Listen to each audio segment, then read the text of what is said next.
somebody were to ask, hey, is there a proof that the Quran is divine? I will ask, what kind of proofs would you consider or accept? Because some people will say they're looking for truth, or they're open-minded, or they're sincere in the pursuit of knowledge.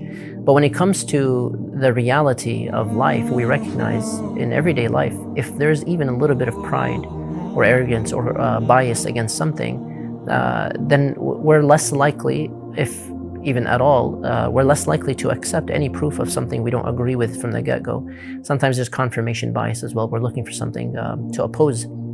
And the reason I start with this as a preface is because there are hundreds of examples that the Quran is divine. If someone is really looking and studying, I would recommend they read and study and hear about this topic, the miraculous nature of the Quran. It contains, for example, the linguistic miracle, but it contains as well knowledge of the unseen, knowledge of the future that came true later on, knowledge of the past that could not have been known by anyone in Arabia. And in fact, some of these things were discovered centuries later. It contains knowledge of who God is, His attributes.